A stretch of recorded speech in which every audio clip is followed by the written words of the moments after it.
प्रिय भक्तों, नमस्कार। भक्तों, दरिद्रता, धन की कमी, गरीबी ये बहुत ही बड़ी लानत है किसी भी व्यक्ति के जीवन में। यदि व्यक्ति गरीब है, उसके पास धन नहीं है, तो हजार बुराइयां उसके अंदर आ जाती है।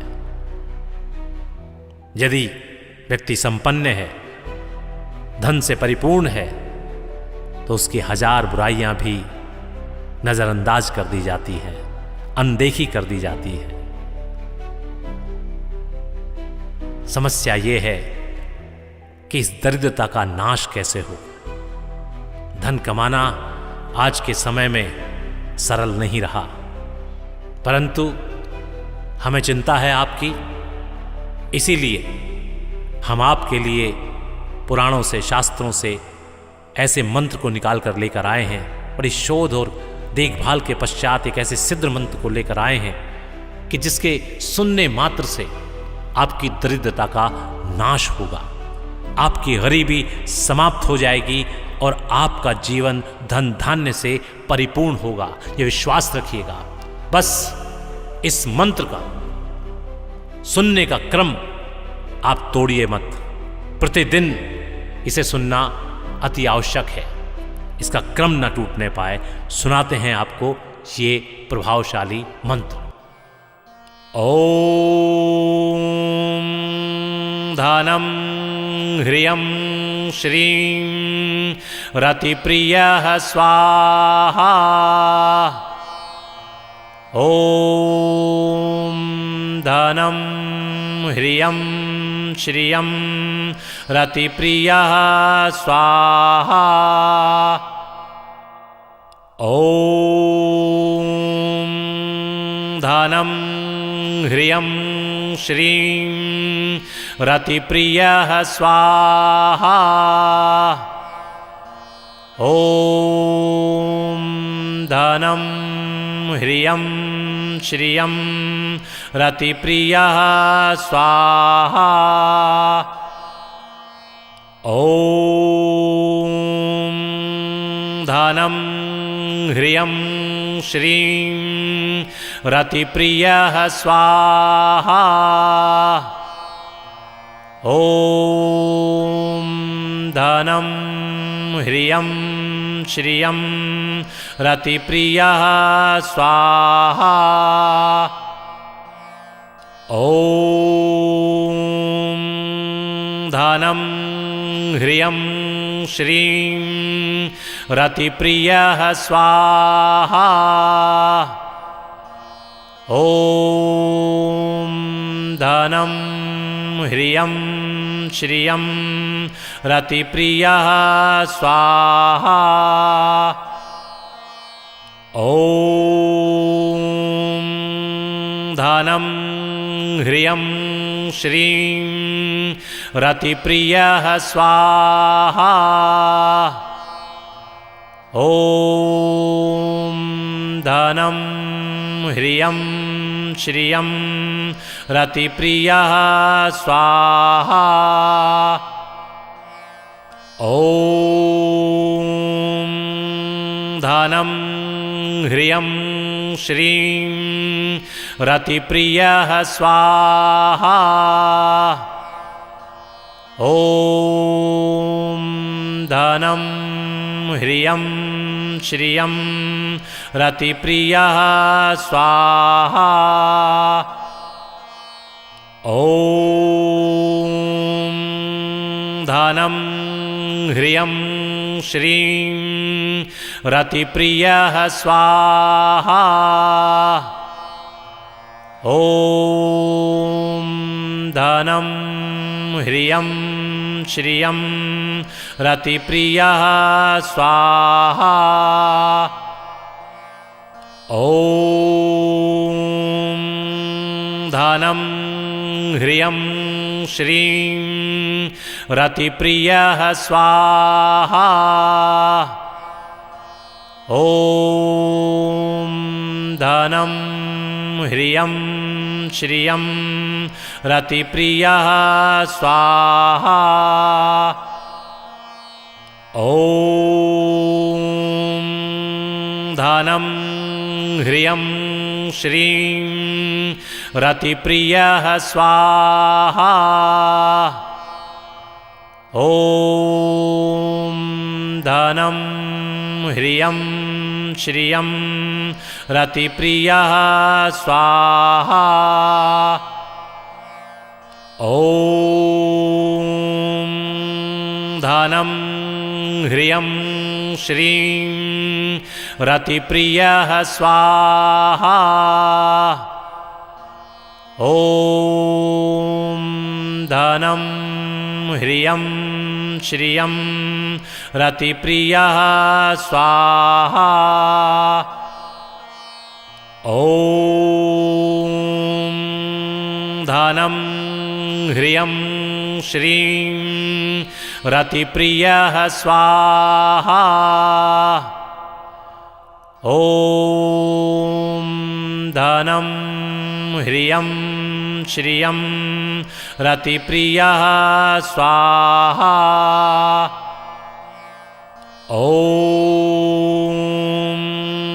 धनं ह्रियं श्रीं रतिप्रियः स्वाहा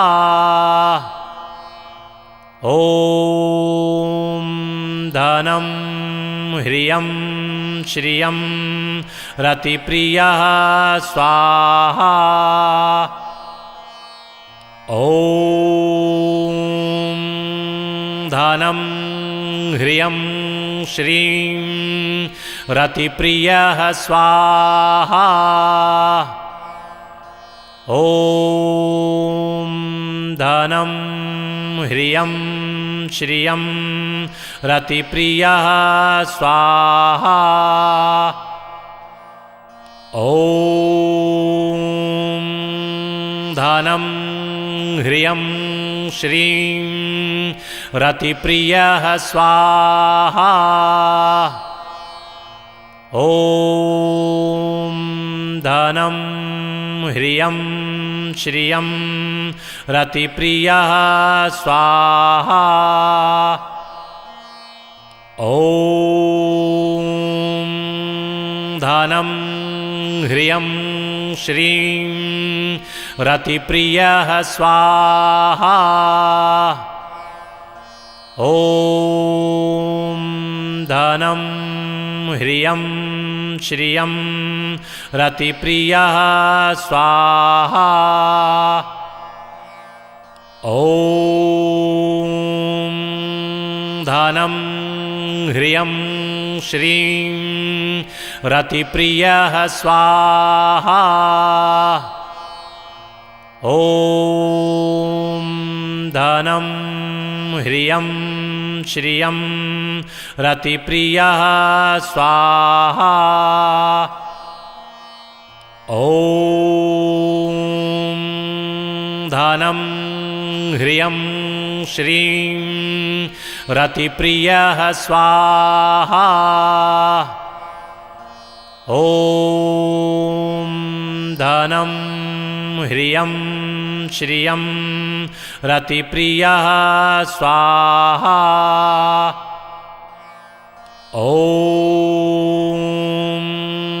धनं ह्रियं श्रीं रतिप्रियः स्वाहा ॐ धनं ह्रियं श्रियं रतिप्रियः स्वाहा ॐ धनं ह्रियं श्रीं रतिप्रियः स्वाहा ॐ धनं ह्रियं श्रियं रतिप्रियः स्वाहा ॐ धनं ह्रियं श्रीं रतिप्रियः स्वाहा ॐ ॐ धनं ह्रियं श्रियं रतिप्रियः स्वाहा। ॐ धनं ह्रियं श्रीं रतिप्रियः स्वाहा। ॐ धनं ह्रियं श्रियं रतिप्रियः स्वाहा। ॐ धनं ह्रियं श्रीं रतिप्रियः स्वाहा। ॐ धनं ह्रियं श्रियं रतिप्रियः स्वाहा। ॐ धनं ह्रियं श्रीं रतिप्रियः स्वाहा। ॐ धनं ह्रियं श्रियं रतिप्रियः स्वाहा। ॐ धनं ह्रियं श्रीं रतिप्रियः स्वाहा। ॐ धनं ह्रियं श्रियं रतिप्रियः स्वाहा। ॐ धनं ह्रियं श्रीं रतिप्रियः स्वाहा। ॐ धनं ह्रियं श्रियं रतिप्रियः स्वाहा। ॐ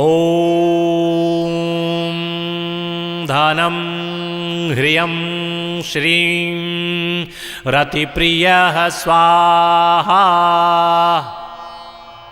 ॐ धनं ह्रियं श्रियं रतिप्रियः स्वाहा। ॐ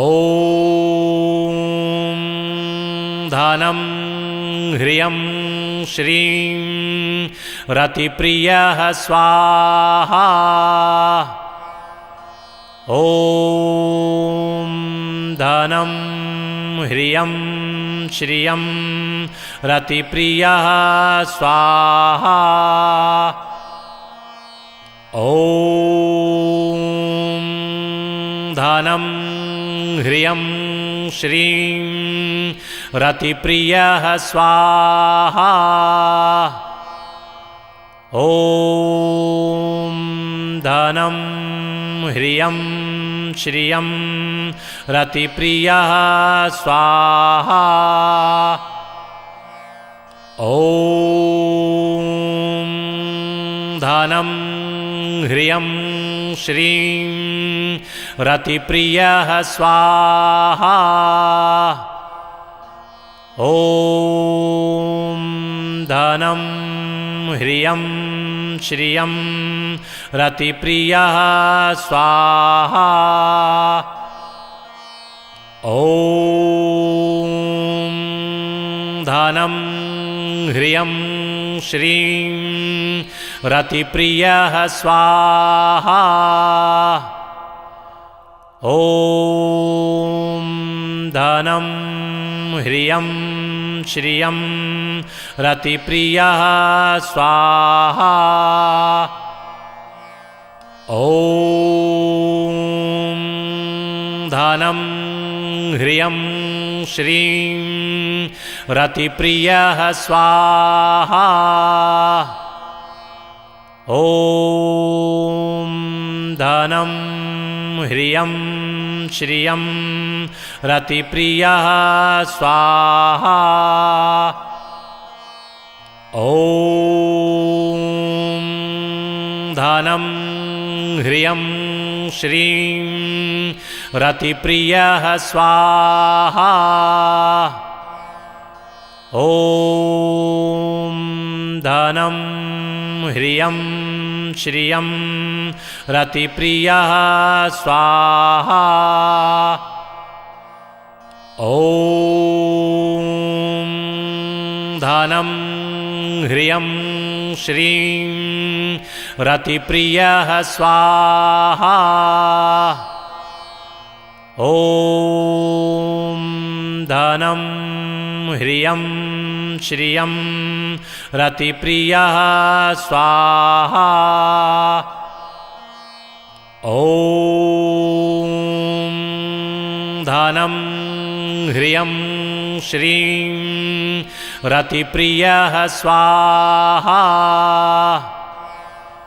ॐ धनं ह्रियं श्रियं रतिप्रियः स्वाहा। ॐ धनं ह्रियं श्रीं रतिप्रियः स्वाहा। ॐ धनं ह्रियं श्रियं रतिप्रियः स्वाहा। ॐ धनं ह्रियं श्रीं रतिप्रियः स्वाहा। ॐ धनं ह्रियं श्रियं रतिप्रियः स्वाहा। ॐ धनं ह्रियं श्रीं रतिप्रियः स्वाहा। ॐ धनं ह्रियं श्रियं रतिप्रियः स्वाहा। ॐ धनं ह्रियं श्रीं रतिप्रियः स्वाहा। ॐ धनं ह्रियं श्रियं रतिप्रियः स्वाहा। ये मंत्र है जिसको आपको स्नान के पश्चात बैठकर ध्यान लगाना होगा और मात्र 31 बार सुनिएगा प्रतिदिन।